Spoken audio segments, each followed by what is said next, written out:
श्रोताबंधु साहित्य संस्कृति चिंतन यूट्यूब चैनल को आपण मानक स्वागत करुछि। जीवन और साहित्य बोधवे दुईटा जाक एका भली। जीवन भितरे साहित्य और साहित्य भितरे जीवन जिमती गोटी मुद्रार दुईटी पार्श्व भली। श्रोताबंधु एभली वक्तव्य उपस्थापन करती आम समय जड़े विशिष्ट गाल्पिका श्रीमती सुजाता महापात्र। सुजाता महापात्र निज कथावस्तु और रचनाशैली नहीं खूब भिन्न भाव बारी होई पड़ती। तांकर प्रतिटी गल्परे थाए एमिति एक सामाजिक चित्र जहा स्वप्न अपेक्षा वास्तवता को ही अधिक गुरुत्व दे थाए। लेखिका निजे किछि न कही चरित्र मानक माध्यम रे जीवन रो अधिकांश सत्य को प्रकाश कला बेले यौक्तिकता और संवेदना तांको सृजन रास्तार पथ निर्देश करि थाए। प्रथम कथा हेउछि तांको गल्परे थिबा घटना और चरित्रर आनुपातिक संतुलन को से अत्यंत कुशली तथा शिल्पी सुलभ निष्ठार सह संपादन करती। घटी जाउथुवा घटनार द्रष्टापणरे से निजे साक्षी होई रहिबा फलरे चरित्र गुड़िक अधिक जीवंत मने होई थांती। श्रोताबंधु आज आमे सुनिबा गाल्पिका सुजाता महापात्रंक मन गहन गल्प संकलनस्थ एक शीर्षक गल्प। सेई शीर्षक गल्पटी सेई मन गहन। गाल्पिका सुजाता महापात्र। टिके सुनिबो? सुण कथा टिके अछि। ता कथा सुनी खूब संकोचर सहित तांकु चाहिला झियोटी। परे मुंड हली हाँ मारला और मुरुकी हसटी हसिला। पुणी ता आगरे जाउथुवा से झियो मानक दलरे सामिल होई गला। अर्णव आश्चर्यचकित होई तार जीवा रास्ता को अनेइथिला। अरे एते दिन धरी ताकू एई कथाटी कहिबो होई या भितरे सिए केते गुड़ाए दिन जे नष्ट करिदेला। आउ आजी तार कथा सुनी झियोटी जे एते सहजरे राजी होई जिवो निजर सम्मति प्रकाश करिवो से कथा थिला तार कल्पनार बाहरे। खूब गोटे खुशी खुशी भाव ताकू आबुरी बसिला। घंटा को चाहिला 12:40। तार सेकेंड इयर रो इंग्रेजी क्लास आउ 5 मिनिट परे। एथर से क्लास नेबाकू चलिला। आज लाग लाग हुई 5टा क्लास। एई बुधवारटारे से भीषण टायर्ड होई जाए। अध्यापनार जीवन ताकू बड़ दुर्विषह लगे।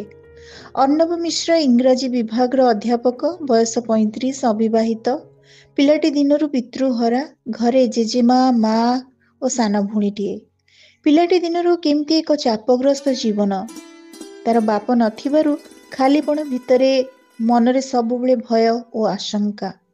गोटिए बोली पुओ काले सी उच्छृंखल होई जिवो कि मा मनरे ता मनरे सबुबले डर।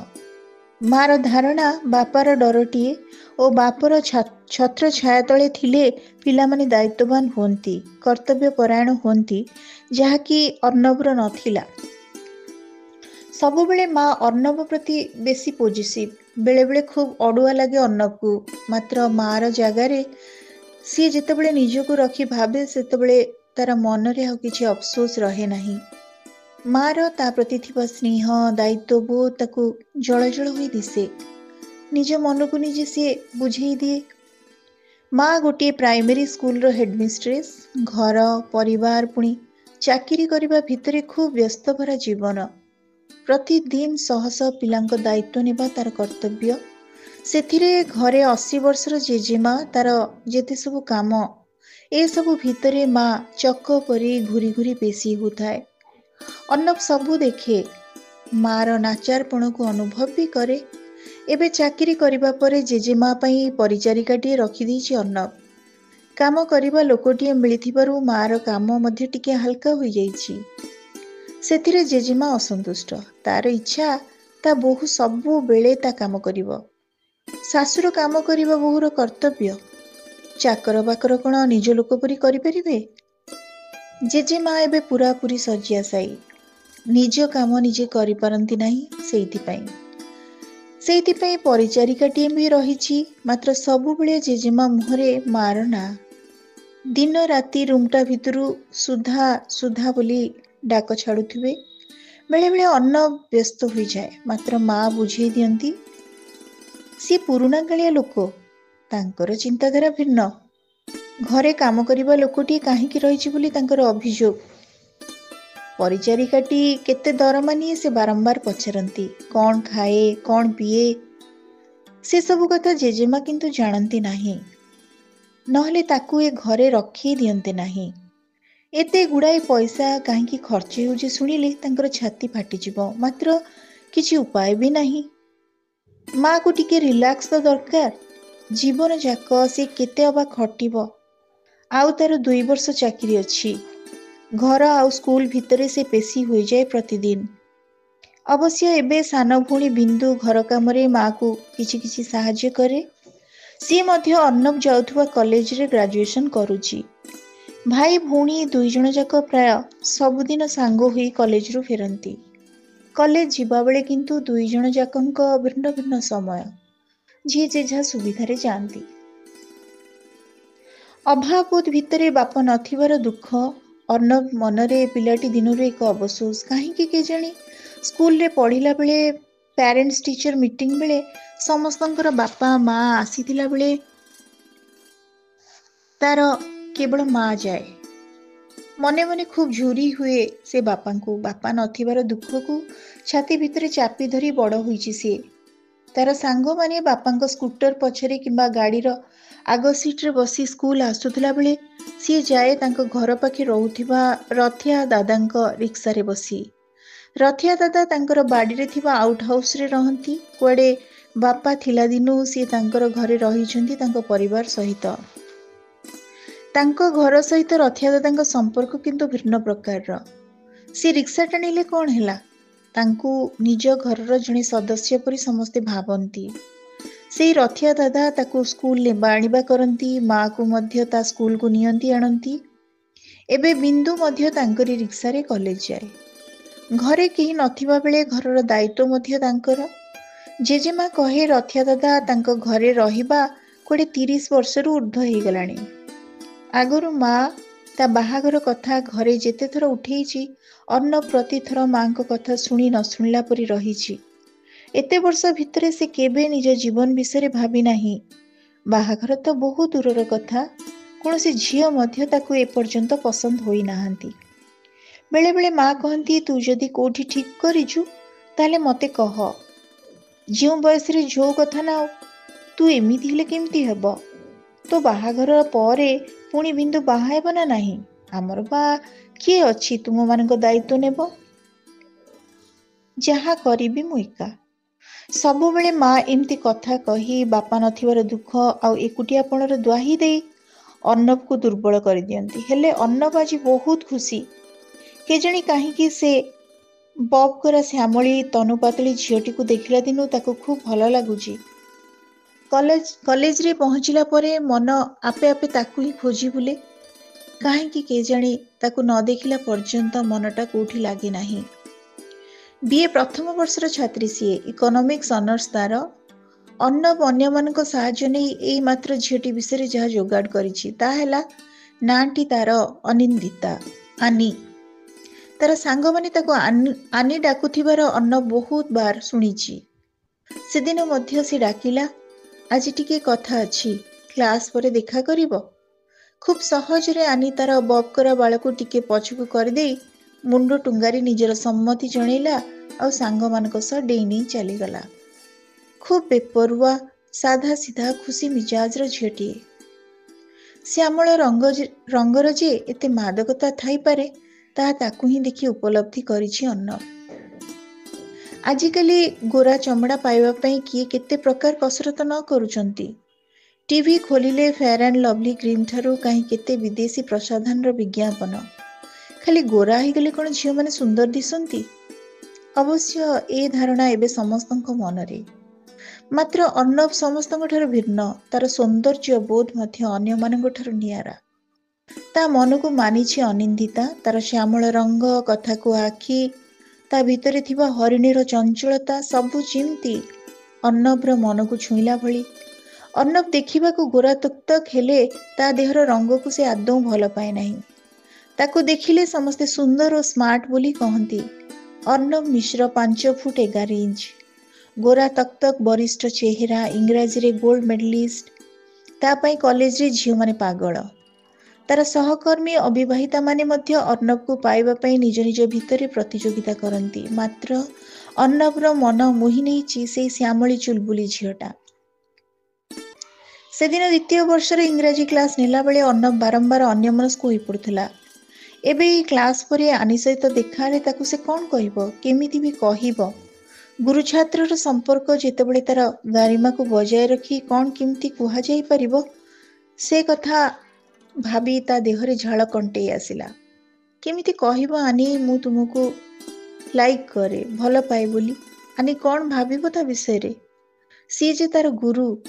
अन्न पुणी भाविला ताकू ए सब कथा न कही ता घर लोकों विषय रे कि ता निज विषय ताकू पचरा जाई परिबो। से कथा मन को आसिला क्षणी अर्णव टिके आश्वस्त हैला। सतरे झियो मानक व्यापार रे से खूब अनाड़ी। से झियोटी को एमिति कथा कहबाकू ताकू 6 मास लागी गलानी। ए 6 मास भितरे से केते जे मानसिक जंत्रणा भोगी सारलानी से कथा न कहिले भल। क्लास सारी बाहर को बाहरला बेल को अर्णव देखिला लेक्चर्स कॉमन रूम साइड रे आनी ठिया होईची। बाध्य छात्री टीए परी खूब चुपचाप गुरु गंभीर मुद्रा रे। नाई नाई एठी ता सहित कथबार्ता करी हेबो नाही समस्तଙ୍କ सामना रे। अर्णव ता पाखकु जाई ता पछे पछे आसिया पई ताकू कहिला। Arts block, science block, D commerce block आड़ को मुहाइला बेल को अर्णव देखिला आनी ता पछे पछे आसु नाही। पछकु फेरिला अर्णव। आनी कुआडे गला? अरे झीटा कुआडे चलीगला ताकू भुआ बुलाई देइची। अर्णव झीव बाट दे जाइथिला पुणी सेई बाट दे फेरिला से। मात्र आनीर चिन्हवर्ण नथिला। एथर अर्णव मने मने खूब अपमानित बोध कला। अरे सी ए कॉलेज रो जने शिक्षक तार छात्रीटी हुए आनी ता सहित एमती व्यवहार केमती करि परिबो? जदि ता कथा सी न सुनिबो ताले ता पछे पछे काहेकि से आस्तुला? एमती गुड़ाई कथा भाभी भाभी अर्णव को खूब अपमानित लगिला। हेले से आनी उपरे रागी पारला नहीं। भाविला हो ता सहित देखा हेले ताकू से ए विषय पचारिबो। आज नहले काली तो निश्चय देखा हबो। एबे आहुरी 3टा क्लास तार बाकी अछि नेबाको। अपमान रो ज्वाला रे मुंडटा धक धक होई बिंधिबाको आरंभ कलानी। भाविला आज आउ से क्लास नहीं पारिबो नाही। घर को फेरी जिबा पे बाहरला से हाफ डे छुट्टी दरखास्त टिए देई कॉलेज गेट पाखरु खूब गोटे बड़ पटुआर कॉलेज भीतर को पशुला। खूब भिड़ होइतिला कॉलेज सामनाटा। अनेक पिला गेंडू फुलर माଳ गोटे गोटे धरी छिड़ा होइतिले। अन्न पचारला एते भिड़ काई हिची? पाखरे ठिया होइतिला पिलाटीए कहला, सार आपण जानी नाहंती कि आज आमर कॉलेज रो गोटे झियो को पूरा ट्रक टाए माड़ी देइची ओमपी छक पाखरे। Zeta college आसुला। रास्ता पार हेला बेलू कुआडे थिला से ट्रकटा ताको माड़ी देला। सकाळ पहरु आमे सेठी ता शबर रखी रास्ता रोक करिथिलु। कलेक्टर आसिकी समस्तଙ୍କୁ अनुरोध कले रास्ता रोक उठेबाकू। दोषी को निश्चित दंड मिलिबो आ से झीर परिवार को क्षतिपूरण मध्य दियाजिबो बोली आश्वासन देले। मात्र सर जानिचंती तार परिवार विषय रे जोगाजोग करिवारु जणा पड़ला झीटी नुआ बजार गोटे अनाथ आश्रम रे रहुथुला। परिवार कहले तार से अनाथ आश्रम अंतेवासी। जदि क्षतिपूरण मिले से अनाथ आश्रम पिला मान को मिलिबो, सेई माने ही तार परिवार। अरे सो सैड न्यूज। अर्णव पाटिरु बाहरी पड़ला। को इयर रो से झीटी ता ना कौन? भिड़ भितरु पिलाटी कहला, बीए प्रथम वर्ष सार। ना तार अनिंदिता दास आनी। अर्णव चमकी पड़ला। कहला केडे गालुआ पिला गुड़ाक कि मु पूरा टिके आगुरु आनी को प्रिंसिपाल को रूम पाखरे चुपचाप छिड़ा होइतिबार देखिथिली। तुम माने आ को आनी कथा कहउछ? अर्णव दौड़ी गला सब थिबा एम्बुलेंस पाखको। मात्र ए कोन देखुची? फुलर बिछଣା भितरे आनी ही तो सोईची। तार मुंडटा कोन होई गला। आनी आनी आनी आनी डाकी मनटा हाहाकार करी उठिला। सेठी पड़ू पड़ू पिला माने तांको धरी पकेले। कहले, सार आपण एते नर्वस काहे कि डेड बॉडी देखुथिले? अर्णवर मुंड भितरटा चक्कर काटुला। सी भाबुला ए कथा केमती संभव। ए घंटाए आगरु तो आनी को सी सशरीर रे कॉलेज भितर देखिथिला। श्रोता बंधु, आमे शुणुथिले आम समय जड़े आवेग प्रवण मानववादी जीवनवादी गाल्पिका श्रीमती सुजाता महापात्र को, जहाँ गल्पर शीर्षक थिला मन गहन। आजिर ऑडियोटी आपण मानकु केमती लागिला, आपण मानक मतामत अपेक्षा रे रहुछि। धन्यवाद।